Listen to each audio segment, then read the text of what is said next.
Hello students, हम चर्चा कर रहे थे सूक्ष्म जीव हमारे मित्र एवं शत्रु। सूक्ष्म जीवों के मित्रवत आचरण के बारे में बहुत सी बातें हमने पिछले वीडियो में देखी। सूक्ष्म जीव हमारे लिए किस प्रकार हानि करते हैं वो आज हम इस वीडियो में चर्चा करते हैं। सूक्ष्म जीव रोग फैलाते हैं, इसके बारे में कुछ बातें हमने जिक्र किया था हमारे पिछले वीडियो में। सूक्ष्म जीवों द्वारा फैलाए गए रोग मूलतः दो प्रकार के होते हैं। एक संचरणीय रोग यानी संक्रामक रोग, जो एक दूसरे से छूने से, पास आने से, एक दूसरे के समीप आने से फैलते हैं, उनको संचरणीय रोग कहते हैं। एक होते हैं असंचरणीय रोग, जो किसी एक व्यक्ति को हो जाए तो दूसरे व्यक्ति के अंदर वो फैलते नहीं है, पास आने से, छूने से, साथ खाने से, रहने से। ऐसे रोगों को असंचरणीय रोग कहा जाता है। तो संचरणीय रोग हमारे किस प्रकार से फैलते हैं? प्यारे बच्चों, जब भी कोई व्यक्ति किसी रोग से ग्रस्त होता है तो उसके शरीर के अंदर बहुत से रोगाणु होते हैं। जब बीमार व्यक्ति सांस लेता है तो हवा उसके अंदर जाती है, बाहर निकलती है। जब वो बोलता है तो बोलते हुए भी हमारे मुख से हवा निकलती है। उसके अंदर हमारे मुंह से और नाक से अनेक वाष्प कण निकलते हैं, जो भाप के रूप में जल के कण होते हैं। उनके अंदर वो रोगाणु होते हैं। और कुछ रोगाणु ऐसे होते हैं ड्रॉपलेट्स के रूप में, पानी की छोटी छोटी बूंदों के रूप में रोगी के आसपास तैरते रहते हैं। जब अन्य व्यक्ति उसके समीप आता है तो वो रोग उसको भी लग सकता है। दूसरा व्यक्ति उसी हवा में सांस लेगा और वो ड्रॉपलेट्स यानी पानी की छोटी छोटी बूंदें श्वास के माध्यम से उसके शरीर में चली जाएंगी और वहां सूक्ष्म जीव फिर तेजी से पनपेंगे और उस स्वस्थ व्यक्ति के अंदर भी वो रोग को फैला देंगे। कोरोना भी इसी प्रकार का एक रोग है। टीबी भी इसी प्रकार का रोग है, क्षय रोग। और न केवल इस प्रकार से रोगी व्यक्ति के कपड़ों का प्रयोग करने से, क्योंकि जब भी व्यक्ति कपड़े पहनता है तो उसके अंदर कुछ पसीना वसीना आता रहता है सारा दिन, और तो रोगी व्यक्ति के शरीर से कुछ रोगाणु कपड़ों के अंदर भी हो जाते हैं। तो रोगी व्यक्ति के कपड़ों से हम स्पर्श करें या उन्हें धारण करेंगे, छुएंगे, तो भी रोग हमारे अंदर आ सकता है। रोगी व्यक्ति के साथ खाना खाने से, एक ही थाली में खाना खाने से भी जो है स्वस्थ व्यक्ति भी बीमार हो सकता है। इनके अतिरिक्त कुछ जीवों के माध्यम से भी, सूक्ष्म जीवों के जो रोगाणु हैं वो एक स्थान से दूसरे स्थान पर, एक व्यक्ति से दूसरे व्यक्ति को फैलते हैं। जैसे घरेलू मक्खी हमारे घरों के अंदर रोगों को फैलाने का सबसे बड़ा कारक है। कुछ जीव जंतुओं के माध्यम से, कुछ कीटों के माध्यम से भी रोग फैलते हैं। जिस प्रकार से मादा एनाफ्लीज मच्छर, वह प्लाज्मोडियम नाम के मलेरिया फैलाने वाले रोगाणु को अपने अंदर रखती है। उसके शरीर पर तो उसका कोई प्रभाव नहीं होता, लेकिन जिस स्वस्थ व्यक्ति के शरीर को वह मच्छर काटता या काटती है तो उसके अंदर वो प्लाज्मोडियम नाम के जीवाणु को छोड़ देती है और वो स्वस्थ व्यक्ति भी रोग से ग्रस्त हो जाता है। इसके अंदर मलेरिया के परजीवी होते हैं। आपने डेंगू का नाम भी सुना होगा। डेंगू जो बीमारी होती है वह भी इसी प्रकार से एक परजीवी के माध्यम से फैलती है, एक सूक्ष्म जीव के माध्यम से फैलती है। और उस सूक्ष्म जीव का संवाहक होती है मादा एडिज मच्छर।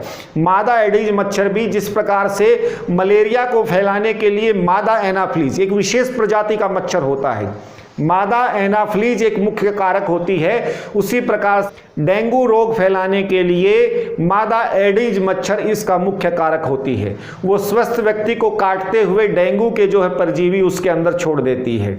मादा एनाफ्लीज मच्छर गंदे पानी के अंदर उत्पन्न होता है, अपने अंडे देता है, उसके अंदर उसका लार्वा पनपता है। और इसके विपरीत मादा एडिज मच्छर का पनपना साफ पानी में होता है। तो हमारे आसपास अगर कहीं गंदगी या गंदा पानी या साफ पानी काफ़ी दिनों से इकट्ठा है तो हमें उसका भी ध्यान रखना चाहिए, उसे बदलना चाहिए कि उसके अंदर कोई इस प्रकार का लार्वा उत्पन्न न हो जिससे कि हम रोग से ग्रस्त हो सकें। जिस प्रकार से मानव के अंदर रोगाणु रोग फैलाते हैं, उसी प्रकार से जीव जंतुओं के अंदर भी रोगाणु रोग फैलाते हैं। आपकी पाठ्य पुस्तक में एक सारणी दी गई है जिसमें विभिन्न जीव जंतुओं के जो रोग होते हैं, कौन कौन से जीवाणु फैलाते हैं, उसके बारे में विस्तार से लिखा गया है। आप उसे पढ़ेंगे और याद रखेंगे। जैसे एक उदाहरण मैं आपको देता हूं, जीव जंतुओं का क्या होता है। थनैला रोग, थन फूल जाता है, दूध नहीं निकलता, उसकी जगह से खून निकलता है, ये भी सूक्ष्म जीवों से फैलता है। एंथ्रेक्स रोग, इसका कारण भी एक सूक्ष्म जीव होता है। मुंह खुर के रोग जीव जंतुओं में होते हैं। रेबीज रोग, जिससे कुत्ता पागल होकर के मर जाता है। प्लेग रोग, जो चूहों के माध्यम से जीव जंतुओं के अंदर भी आया था। स्वाइन फ्लू, इस प्रकार के अनेक रोग हैं जो सूक्ष्म जीवों के कारण जीव जंतुओं के अंदर फैलते हैं।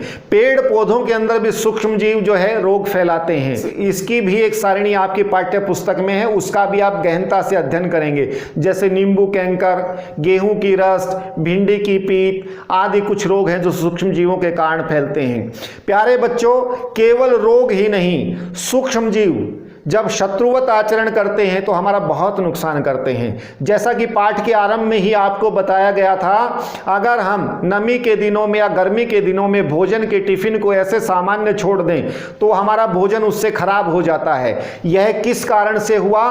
क्योंकि सूक्ष्म जीव या कवक उनके अंदर पैदा हो जाती है जो हमारे भोजन को खराब कर देती है। यह भोजन का विषाक्तन कहलाता है, यानी फूड पॉइजनिंग। इसीलिए कहा जाता है हमें कभी भी बासी भोजन नहीं करना चाहिए। यानी बासी भोजन में सूक्ष्म जीव पैदा हो जाते हैं। जो भोजन हमारे लिए पोषक होना चाहिए, शरीर को स्वस्थ बनाने वाला होना चाहिए, वही विष की भांति हो जाता है और हमारा नुकसान करता है। इसके लिए हमें हमारे भोजन के खाद्य परिरक्षण के कुछ उपायों की भी विशेष जानकारी होनी चाहिए। आइए उस पर चर्चा करते हैं कि हम हमारे भोजन को लंबे समय तक किस प्रकार सुरक्षित रख सकते हैं। आपने देखा होगा, अगर हम कोई फल घर में लेकर के आए, मान लीजिए कि हम आम लेकर के आए और 3-4 दिन तक हम आमों को रख दें ऐसे के ऐसे, तो क्या देखेंगे, तीसरे चौथे दिन आम सड़ करके खराब हो जाते हैं। लेकिन वही आम जब हमारे परिवार में हमारी माँ अचार डालती है तो महीनों तक खराब नहीं होता। उसका कारण क्या है? उसके रखने की परिरक्षण की विधि। तो इन्हीं पर अब हम चर्चा कर रहे हैं। हमारे खाद्य पदार्थों के परिरक्षण के लिए बहुत सी विधियां हैं। एक विधि है रासायनिक विधि। हम रसायनों का प्रयोग करके हमारे भोजन को लंबे समय तक संरक्षित कर सकते हैं। जब का हम जूस निकालते हैं मशीन से, घर में मिक्सी से, तो अगर उसको हम घंटे 2 घंटे नहीं पिए तो उसका स्वाद कसैला हो जाता है, कड़वा हो जाता है। लेकिन आपने बाजार में पैकिंग वाले जूस के डब्बे या बोतल देखे होंगे, वो कई महीनों पहले पैक किए गए, फिर भी वो खराब नहीं होते। उनके अंदर भोजन के परिरक्षण के लिए कुछ रसायनों का प्रयोग किया जाता है, और वो कुछ रसायन है सोडियम बेंजोएट या सोडियम मेटाबाइसल्फाइड।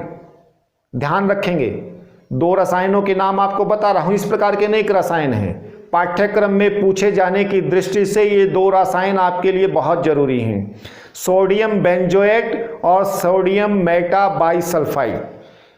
ये खाद्य परिरक्षण के प्रचुर मात्रा में बहुतायत में उपयोग होने वाले रसायन हैं। इनको अगर हमारे भोजन के अंदर थोड़ी सी मात्रा में मिला दिया जाए तो उसके अंदर जो सूक्ष्म जीव पैदा होकर के उसके अंदर खाद्य विषाक्तता नहीं करते, उस भोजन को खराब नहीं करते। स्क्वैश जूस आदि में भी आपने देखा होगा, बाजार में जो हम मिलते हैं उसका स्वाद कुछ अलग होता है। ताज़ा जो हम बनाते हैं उसके अंदर कुछ नमक या चीनी की मात्रा बढ़ा दी जाती है, जिसके कारण वो लंबे समय तक खराब नहीं होते।